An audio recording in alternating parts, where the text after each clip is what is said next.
So, I almost didn't watch this film, which I think tells you everything you need to know about my thoughts on the original Top Gun.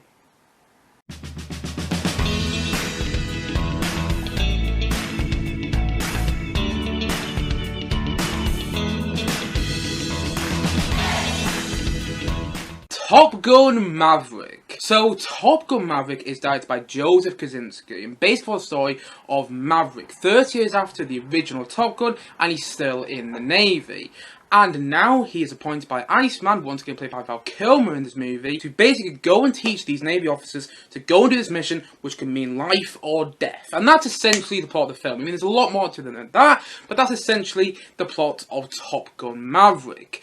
And first of all, I should say, I'm not a fan of the original Top Gun. I have seen it quite a few years back, but it's just not my movie. It's just not for me. But, saying that though, I actually quite like this film. I think Top Gun Maverick is a significant step up from its predecessor, and I think it's a great film, and I think it's got a lot to offer, and I think it's a really enjoyable time in the cinema. Saying that though, I do have some criticisms. First of all, I do think some of the editing in the action sequences is a bit dizzying to watch. Like, honestly, there's so many action sequences taking place in the air with all these jets, and they're like crossing over, the editor's like, whoa, over here, whoa, over here, okay, we're coming to another shot, okay, we're coming behind Tom Cruise, okay, we're coming behind Miles Teller, okay, we're coming behind Glen Powell. Like, the editing in the action sequences, although well made, although the action sequences are well done, I'm not saying that, but just some of the editing is a bit, it just wasn't for me. Sometimes it's a bit dizzying to watch, and the action sequences are good. I will get onto that again a bit later in this review, and sorry if you can hear playing above me, by the way. But yes, the action sequences are good in the film, just sometimes the editing with those action sequences, actually there's a helicopter just sitting out there, but yes, sometimes the editing with these action sequences in the film was just a bit dizzying to watch, in my opinion, I've got to admit. And also, the romantic subplot with Tom Cruise and Jennifer Connelly was a bit underwritten. Like, Jennifer Connelly is brilliant in the film, and so is Tom Cruise, and we'll get on to performances again a bit later in this review, but, like, the love story, I didn't really feel that connected to in the film, I've got to admit. Like, I honestly think that the love story from the first Top Gun is more memorable, and I haven't seen that film in a very long time, and I've only just got back from watching Top Gun Maverick. I only saw it a couple of hours ago, and I can remember more about the love story from the first Top Gun than the love story in this one. But at the same time though, Jennifer Connelly is good, and she's given it a role in this film. And also, the film underuses Ed Harris. Like, Ed Harris is a brilliant actor. He's so good in the Truman Show. He's brilliant in the Westworld TV show. And he's good in this film. He's good. But he's criminally underused. He's only in like 2 scenes, what I can remember. And I kind of want to see more of him. There should have been like a shot of him towards the end of the film, and there wasn't. There should have been a scene with him towards the end of the film, and there wasn't. And that annoyed me. And I wanted a bit more of Ed Harris in this film. And also, the end of the film was a bit predictable in my opinion. And I think that was kind of where some of my thoughts on the film kind of soured overall, because the film was just so good. And then I thought they were going to do some really daring twists toward the end, and not to give too much away here, but they do something, and then they kind of go back in it, and I just found the whole final act of the film a bit predictable. I wish I didn't, but, I mean, I can't lie, I just found it predictable, and I didn't find it as exciting as some of the parts early on in the movie. And also, I'm not really into all this like jet stuff in the movie. I'm not really into planes whatsoever. And I'm not into jets, I'm not into the Navy, I'm not into any sort of things like that. Which is kind of one of the reasons I don't really like the first Top Gun. But oddly enough, it didn't really bother me in this movie. There are quite a few moments when they go into detail on like the jets they're using and things like that. And that sort of kind of lost me. But at the same time though, overall, that wasn't a big issue when watching this film. Because actually, like I said before, it's a lot of fun to watch. And it's definitely better than the original, which isn't much coming from me, because I don't even like the original. But at the same time though, it was a worthwhile watch. It really was. Like, Tom Cruise is great in the film. He is so much fun to watch. And I'm really enjoying Tom Cruise's career recently. Like, his film choices he's chosen, like the films he's making with Paramount, because obviously he made this with Paramount funded the film, but also just some Mission Impossible films with Paramount. And by the way, that trailer for Mission Impossible Dead Reckoning Part 1, which is the longest name for a film ever, but that trailer for the new Mission Impossible, which was shown before for this movie is fantastic. I love that trailer, and I can't wait to watch a new Mission Impossible next year. But yeah, Tom Cruise is great in the movie, and I'm really enjoying what he's doing right now. He's just playing like the typical action man by his age, and he's doing it so good though. Like, Tom Cruise is brilliant in the movie, and his chemistry with Miles Teller and his chemistry with Jennifer Connelly is fantastic, and you believe in those relationships. Also, Miles Teller is great in the film as well. You know, he's so good in Whiplash, and he continues to be good here. Honestly, he's brilliant, and you really believe him as Goose as well. Or it's Rooster, no, sorry, his name is Roos in the film. Goose is his dad. He's playing Goose's son. If you know Top Gun, you know that Goose is a big character in the first movie. I won't give you what happened to him in the first movie, but you can guess if you haven't already. But yes, Miles Teller is playing Roos in the movie, and he does a great job as well. You really believe in his character, and you believe that he's Goose's son. And I really liked the way that relationship between him and Tom Cruise's character Maverick played throughout the film. I thought that was really good. And also, like I said before, Jennifer Connelly was a lot of fun to watch in the film, and she's giving it her all. She really is. It's just a shame that her character is underwritten. And also, John Hamm is good in the film, and also Glen Powell is great in the film. By the way, I'm sweating a bit because it's quite hot outside. I don't know if you can tell, but I am sweating right now. But I'm going to carry on with you no matter what. But yes, Glen Powell is great in the film, and that's something I didn't expect to say coming out of this movie. Honestly, when I was going to this movie, I was more just interested in the action sequences, which I will talk about very soon. But yes, you know, Glen Powell was really good in the movie, and actually, I really liked his performance, more than I was expecting to. And if you don't know who that is, I think you will coming out of this film. Honestly, he is fantastic, and also all the other performances are great. And the Val Kilmer scene is brilliant. Like, I won't give you what happens if you haven't seen the film, but the Val Kilmer scene is emotional. I didn't cry at it like a lot of people have been, apparently. I didn't cry in the cinema watching the Val Kilmer scene, but it was brilliant, especially if you know the condition that Val Kilmer has now, where basically he can't speak, well, not that well anyway.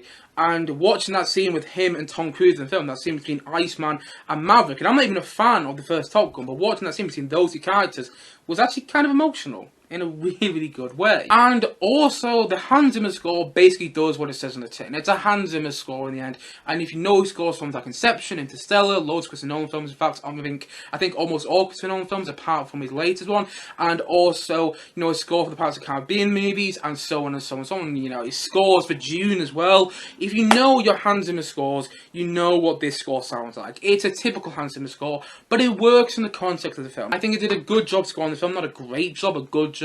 And I do think it adds the intensity in the action sequences, because the action sequences in the film is what made it for me. Honestly, they're mind-boggling to watch.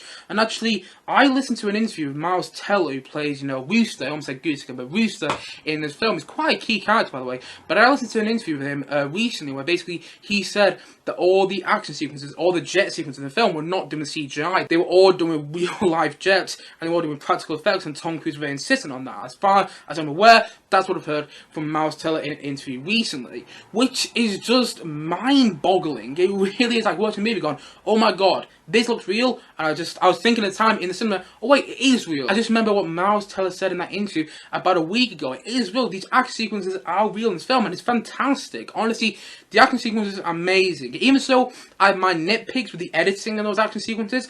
They're so good. And when you realise that they are actually real, when you realise that, you know, Tom Cruise, Miles Teller, Glen Powell, and all these other cast members were actually flying in these jets, it is quite incredible. It really is when you think about it. The action sequences leap off the screen in the best way possible. They're so enthralling to watch and so exciting to watch. I do wish the final act of the film was a bit more enthralling for me, I've got to admit, because I wish it went the other way. Like, there's a thing that happens in the final act, and if you've seen the film, you know what I'm talking about. Hopefully you know what I'm talking about anyway. And there's a thing that happens in the final act of the movie, and I just wish they kind of went with that a bit more and then didn't go back in itself. And if you've seen the film, hopefully you know what I'm talking about. But there was a thing that happened, I was kind of like, oh wow! And then it kind of got reversed, I was like, because the problem I have now with the movie is if I go back to rewatch it, I know that I'm going to be thinking in my head, the stakes aren't as high as I want them to be in this movie. Like, I'm not going to go into details there, but I do feel the stakes could have been higher. That there are stakes in this movie, and they're really exciting, especially in the final to me when you don't know what's going to happen. On a rewatch, I don't know if it'll be as intense, because I know that the stakes aren't necessarily as high as you might want them to be. if you get what I mean there. Hopefully what I mean if you've seen the film. But overall, even so I have my criticism of the film, it is really good. It was a lot of fun to watch, and it caught me by surprise. I do not like the first film, but actually, this one was a worthwhile watch. I enjoyed myself watching this film in the cinema, which I think says quite a lot about this film as a whole. I'm not a fan of jets and that sort of stuff. I'm not even a fan of the first Top Gun. But funnily enough, the sequel's actually pretty damn good. It's pretty damn entertaining, and it's got a lot of great moments. It's a significant step up from the first Top Gun. There's some great cinematography in there. The direction is brilliant. Joseph Kosinski clearly is an eye for what he was doing with this movie, which is really, really good, and which you kind of need when you're looking at this sort of movie. Especially, you'll get what I mean when you're watching the cinema. Like, this is a movie that you need to see in the cinema. If you're planning to see this movie, which I do recommend, by the way, even so I'm not the biggest on this movie, even so I'm not as big as everyone else seems to be, like, I don't think it's one of the best movies of 2022. I do think that if you're going to see this movie, you want to see this movie, first of all, I would recommend that you go and see the movie, but second of all, go and watch it in the cinema. Because honestly, this is not a movie designed for streaming. It's not a movie designed to be watched on your TV. It's a movie designed to be watched in the cinema. And you know what? I'm happy I did. It was a worthwhile watch. I would recommend it. And even so, I don't personally think it's one of the best films of 2022. You know, saying that though, I did really like it. And I was surprised by how much I did.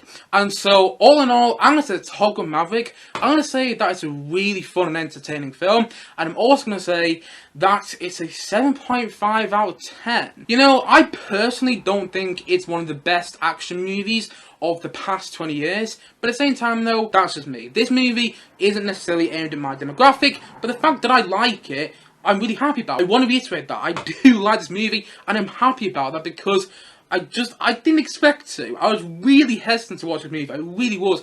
I mean, look, like 3 weeks or so since the movie's actually come out, and I hadn't actually reviewed it on this channel. I mean, saying that though, I had been doing a lot of editing for my 500 video, but still, you know, I kind of been resisting watching this in the cinema because I didn't really like the first one and I almost had no interest in this movie. But then when I was hearing all these amazing things about it, like, you know, premiered at Cannes Film Festival and it got this amazing standing ovation, I was kind of like, oh, right, I'll go and see it then, because a lot of people are talking really good things about it. A lot of people are saying that's one of the best films of the year, and even so I don't personally think that, I am happy I saw it, especially in the cinema. So if you're thinking about watching this, go and watch it in the cinema. Even if it's nearly out of the cinemas by this point, still go and check it out if you can, because it's definitely a film that is worthwhile to watch in the cinema.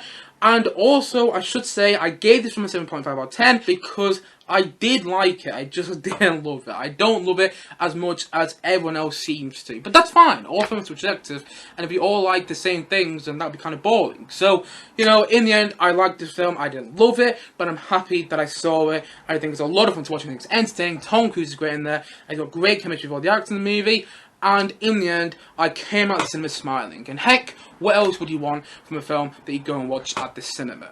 And so, all in all, I'm going to say that Top Gun Maverick, I'm going to say that it's a great film, and then I'm also going to say that it's a 7.5 out of 10 from me.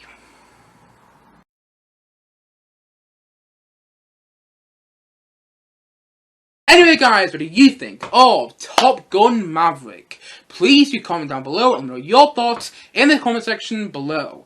Anyway guys, thank you as always for watching, and if you haven't yet, please do click down below and subscribe on this video. I look forward to many more both film and TVs come very, very soon on this channel. See you guys again soon, but bye for now. Bye!